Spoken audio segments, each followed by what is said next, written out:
morning, YouTube, man. How you guys doing today? It is me again, your favorite Texas trucker. I am. This is my third video on the issue of buying your own truck, and I did a couple of them yesterday. I ran out of room on my phone, on my memory, and so the last one got cut off. And then when I was trying to upload the partial video last night, things got a little skewed. So I just went ahead and deleted it and decided I was going to just redo all that stuff from the beginning. And I don't remember everywhere that I left off, but I know that I said that in the third video I was going to talk about the type of trucks, engines, the things that you need to look for when you're looking at buying a truck. Okay, and so I'm going to cover that. A couple things first. This is Sunday, and so hopefully this is my last day in Walcott. Hopefully first thing tomorrow morning I can get a load, I can be gone, and I can get freak up out of here, you know. Meanwhile, I'm on Walcott's Wi-Fi, and it's a little touchy right here where I'm parked at. Yesterday, the signal kept coming in and out, so I had to go inside in order to load up the videos, and I may go up inside and do it today if I have the same issue. I want to put a quick plug in again for the YTTA, the YouTube Truckers Alliance. That's where I'm putting my support at for right now. I don't give any kind of a permanent endorsement to anything, especially to YouTube stuff, because there's so much stuff going on between personality conflicts and issues between personalities on YouTube. You know, this guy doesn't like that guy, you know, another guy doesn't like this guy. I was told last night that somebody, one of the YouTubers out there, was making some derogatory comments about me a while back, and I don't honestly care, you know. I'm not in this business to make friends, you know, and so if somebody out there doesn't like me, doesn't like what I do or why I do it, I check my feelings and I don't care, you know. It doesn't matter. I'm not going to go out of my way to go find what video it was that he was talking trash about me in, and I don't really care to respond to whatever it was that he said. It doesn't matter. But the thing is that that's an issue that you have anytime you have any kind of groups, like any kind of group, it doesn't matter what it's about. These fucking personality conflicts, you know, and you create these cliques, and I don't like that shit. I don't have anything to do with it. I don't put up with it, and so if things like that start in YTTA, I'll bump my ass on down the road, and I'll keep doing what I'm doing. I don't need a network of people behind me to do what I need to do. But with that said, I know that's coming out sounding negative, and it's not intended to be negative. I do agree, or I like what they're doing. The purpose of the YTTA network, I've talked about this before in a couple of my videos, and as long as they maintain this purpose, then I'm going to continue to support them. As long as they can keep their personalities and their negativities, and I'm not pointing fingers at any individual person. I'm just saying that people in general, when you put them together in a group, this occurs. And as long as they keep me out of any of this, then I'll continue to support them. But anytime you get a bunch of group of people together, then you get a bunch of personality conflicts. And when you get personality conflicts, you get people that talk shit about this guy or talk shit about that guy, you know, or like apparently somebody's out there, you know, bashing me. I don't really give a shit. I don't have anything to do with that, and I'm not going to take part in it. And if that stuff becomes an issue, then I'll bump my ass down the road. Right now, it's not an issue. I don't like groups. I don't like don't like being involved with a lot of people. Okay, honestly, I don't like people, so I don't like being involved in those type of things, because it always goes south. As long as it doesn't go south, I have my support behind them. So, with that said, let me get off that subject and quit fucking beating a dead horse. What the YTTA deal is, YouTube Truckers Alliance, is it's supposed to be where YouTube truckers can come together to promote a positive view of the trucking industry, and to give advice and help to those people that are just trying to break into the industry, or to give advice and help in any aspect of the industry, and to help people come along in a positive way, in a real sense. The way I understand what they are trying to do is they're trying to promote brotherhood within the industry using YouTube. Okay, and I absolutely 100% support that. It's something that I like, and it's something that I think we need in the industry. I would love to see absolute unity with all the YouTube truckers coming together in friendship and in brotherhood, where we help each other, we promote each other, even if we don't always completely agree with each other. That's the kind of unity that I would like to see. And then I would like to see that unity expand beyond just YouTube truckers and those of us that do the YouTube videos. I would like to see that kind of unity, that kind of friendship evolve and take hold of the rest of the trucking community, which is why I support what they are doing. I like the idea, I like the movement, I like what's going on, and if we can promote that, then they've got my 100% complete support. And those of you that know me know that when I say I put my 100% support behind something, that I mean 100%. I will go way above and beyond to promote, help, and support something that I believe in. And with that said, I do want to, even though it's kicking a dead horse, I do want to go back and touch on the fact that right now everything looks good. I like it. I like what's there. But I'm aware, and I don't like the fact that there are these YouTube rivalries going on, where you have one guy over here doesn't like one guy over here, and so he wants to spend his time bashing this guy, and that I don't like, because that does not promote unity, it does not promote friendship, it does not promote brotherhood, it does not promote anything in the industry.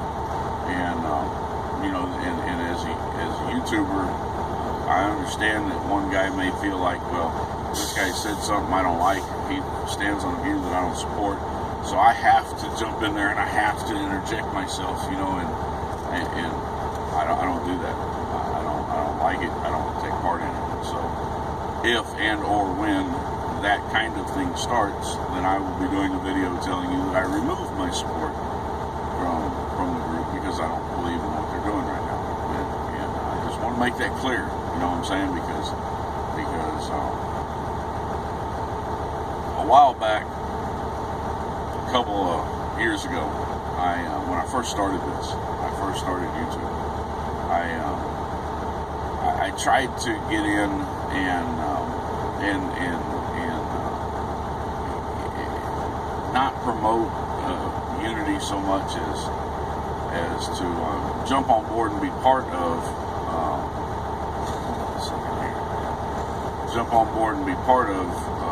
this whole YouTube thing. I was just breaking out. I didn't have a whole lot of followers at the time, and so I found a couple of guys that they were pretty motivational, and inspirational, and I kind of put my support behind those guys, and it turns out that they weren't what they said they were. Okay, and it created some issues for me, because when you put your support behind somebody, you kind of get judged by those people. You know, not by those people, but you get judged by the people that watch you, the people that like you. They judge you sometimes based on the people that you choose to support. Well, if I support Joe Blow over here, I use Joe Blow a lot. I feel sorry for the guy, but I support Joe Blow over here, and Joe Blow turns into be a fucking asshole. He's a dick. Well, then I must be a dick. You know, I must be an asshole. I support the guy.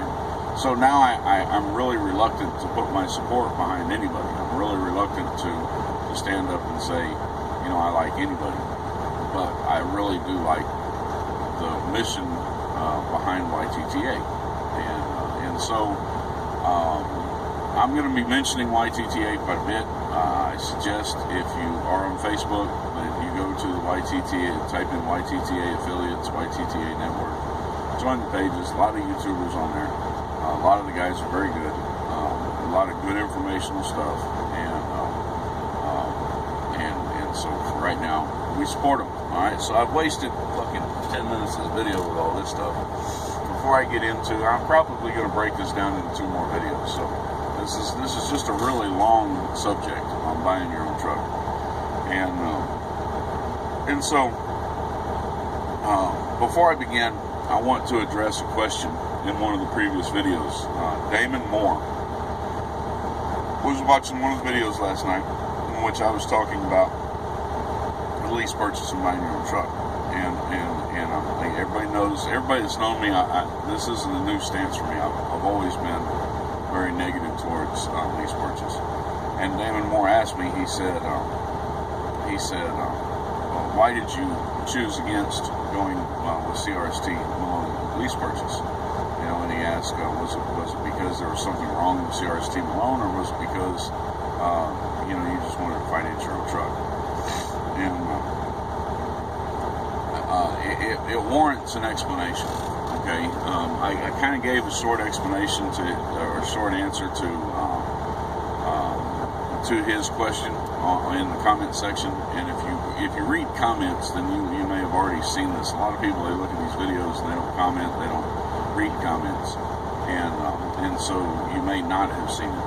And so for those of you that may not have seen it but may have the same question or the same thoughts, I want to address it in full. So it's going to take up a little bit of time, probably take up, you know, maybe half the time that I got left.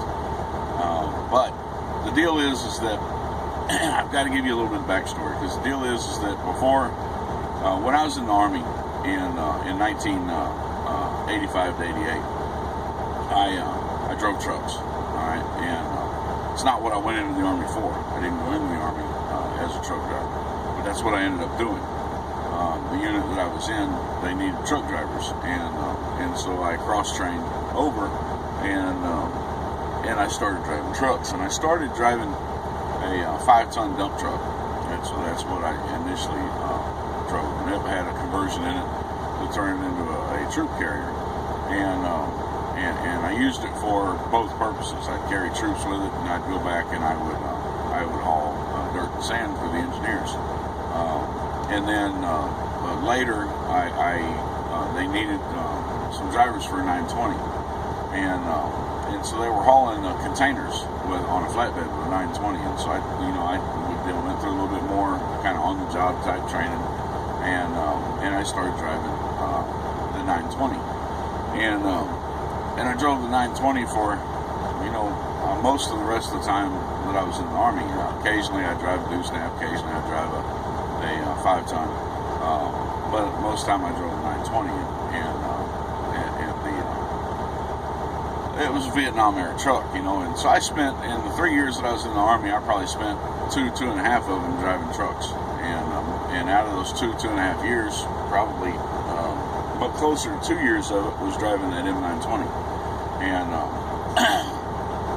hauling flatbed and hauling step decks, low boys, and all that kind of stuff, and that's where I kind of got my start at in the trucking industry. And my dad's been a truck driver all his life, so I was raised, any bit of time that I was around my dad, I was in the industry. I was out with him at work, my son is with me.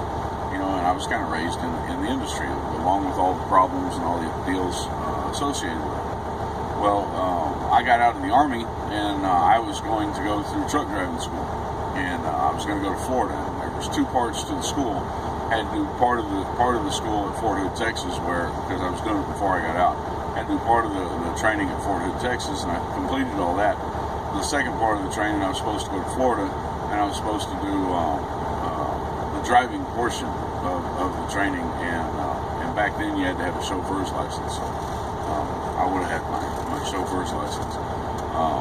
But some things happened in life, and I didn't follow through with it, and I never went to Florida to do the training. I got into a lot of other things, and as time progressed, I opened up my own tattoo studio, and I started that business, and truck driving just kind of became a dream that got put on a shelf. Well, in 2013, I lost my truck driving business. I mean, not my truck driving. I lost my tattoo studio. I had 2 tattoo studios open. We were doing good, but the oil field had shut down. 70% of our income was coming from the oil fields, and we lost everything. I mean, I almost lost my house. Almost lost, my car, my wife's car. Actually, my wife did lose her car. I lost my motorcycle.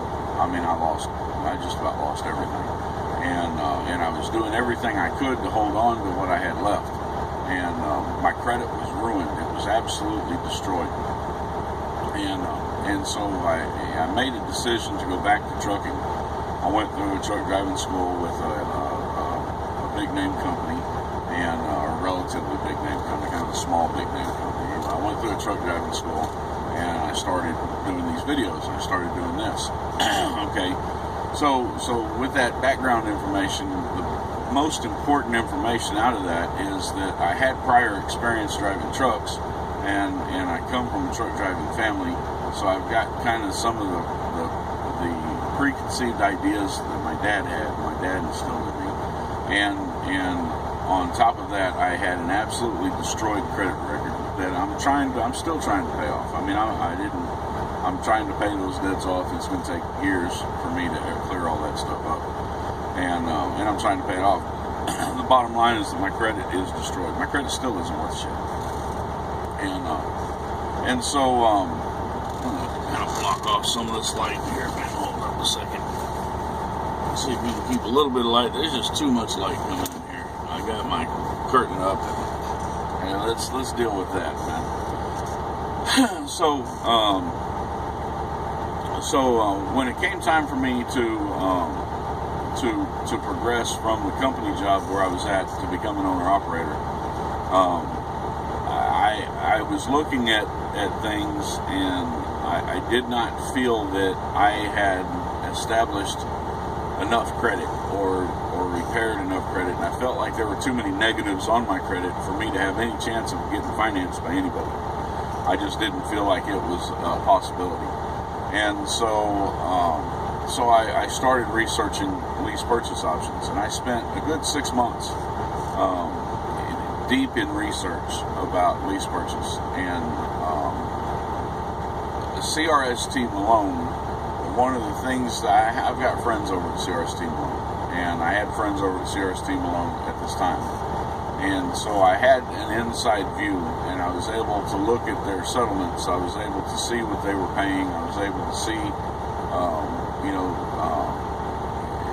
all the stuff associated with them, understand how the lease purchase program worked. And I never wanted to do a lease purchase. I didn't want to look at them, but I wanted to become an owner-operator, and I didn't want to continue being a company driver. And I felt like the lease purchase was the only option for me.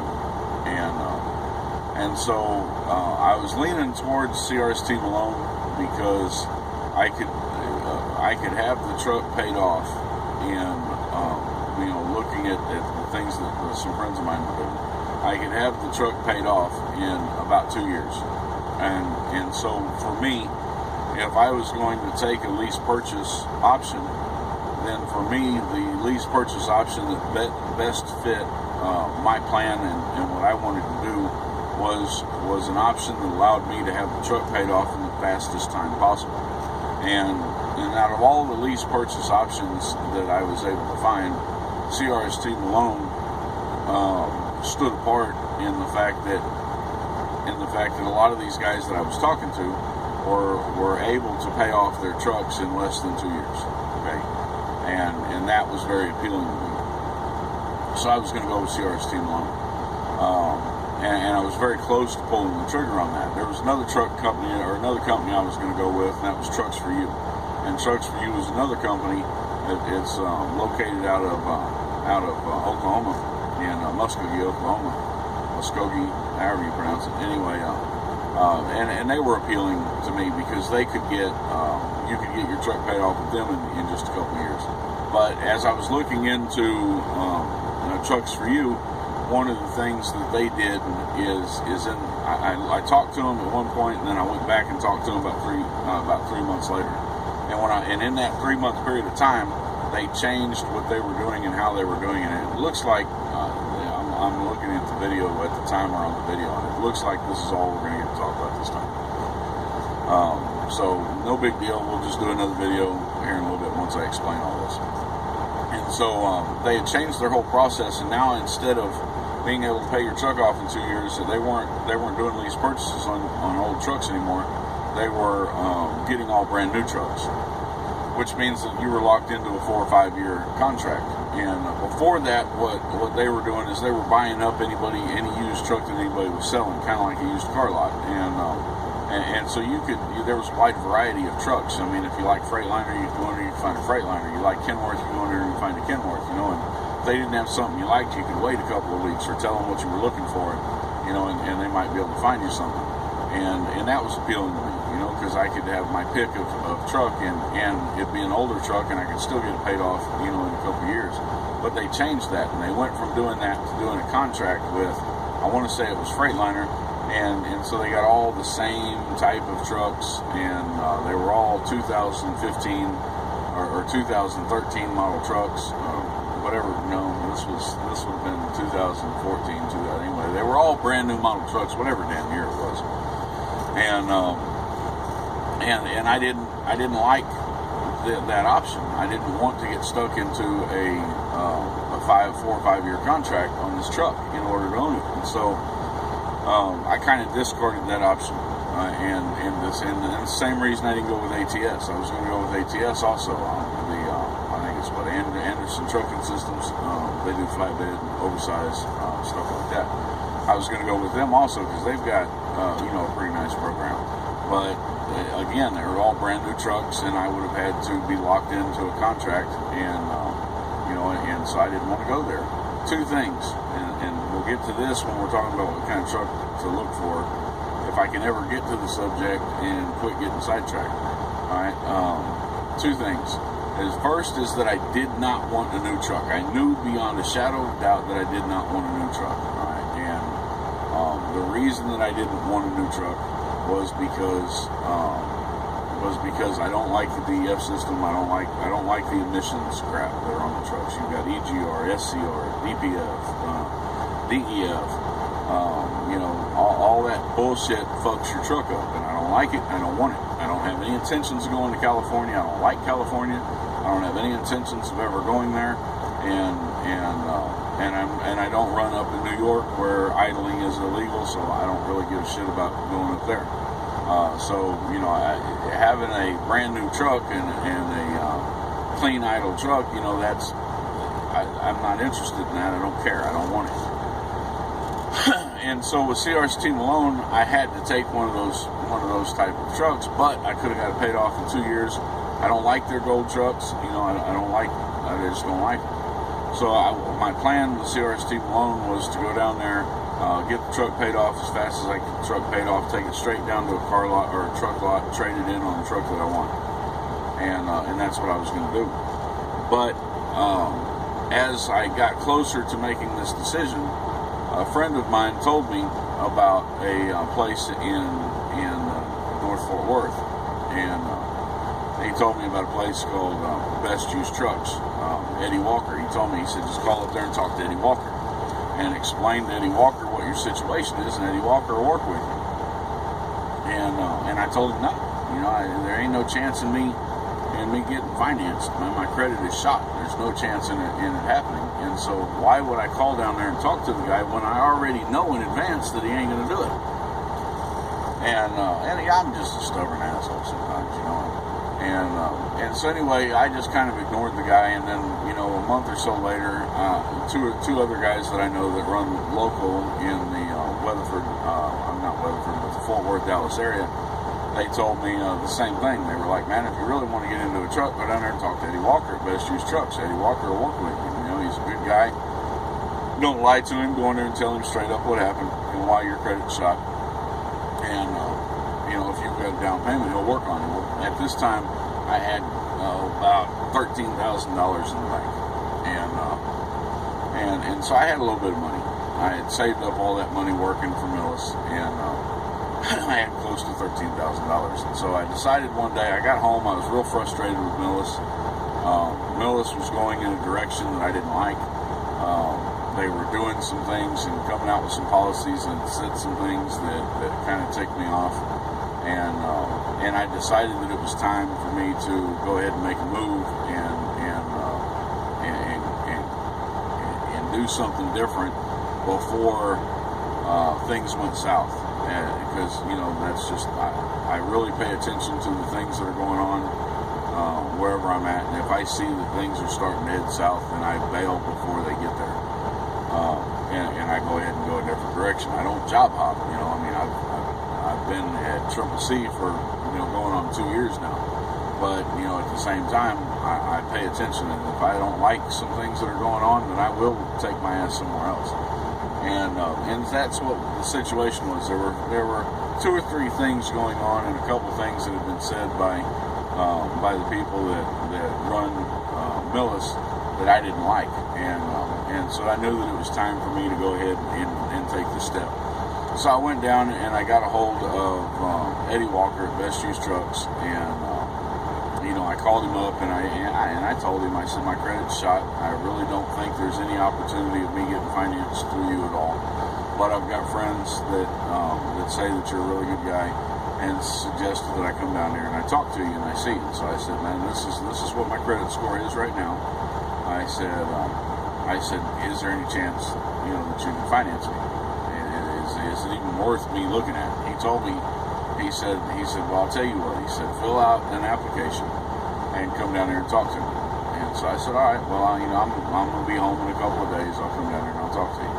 I got home, talked to my wife, and I got home on a Thursday, and I didn't go down there and talk to him on Thursday, and I didn't go down there and talk to him on Friday. And Saturday we were driving around in Fort Worth doing something, I don't remember what it was, and I just kind of boom, let's go talk to him, let's go see. So I get down there, and was this a Friday? Anyway, I don't remember what I went down there 2 consecutive days, and they're closed on Sunday, so I think I went down there on Friday, and I may have got home on Wednesday. So anyway, I went down there on Friday because I was at home for a day and a half before I went down there. So I think I went down there on Friday, and I walked in the door, and I told Eddie. I met him, I shook his hand, and I said, I told him who I was, and I just, I laid down what happened with the tattoo studio. I laid down why my credit was shot, and I told him, I said, there just wasn't nothing I could do about it. I kept the tattoo studio open, hoping that it would recover, and it never recovered. I lost everything. And then I told him, I said, I'm paying off those debts, and I'm trying to pay off those debts, and I'm saving money. And I told him that I had $5,000 in cash. And so I wanted to use the $5,000 in cash to get approved on my truck. And, so he ran my credit, and he told me he'd think about it. The next day he tells me that, he's going to go ahead and finance me. I went down there, picked up this truck, and, the rest is kind of history. So that's why I didn't go with CRST Malone. It had nothing to do with CRST Malone itself. There's nothing inherently wrong that I have with the company or with their lease purchase program. Other than the fact that I just don't like lease purchase programs, it wasn't an option that I personally wanted to take. And so that's kind of where we are with that. And man, pushing up on 30 minutes. I'm sorry for the long-winded explanation. Some people have told me that I need to keep my videos shorter. I don't know how to do that, so I'm going to be me, and I'm going to cut this off. We're at 30 minutes and 15 seconds, so I'm going to cut this off. You take care, like, share, and subscribe, and we're going to do some more videos, and we're going to try to get them all loaded up today. All right, peace out.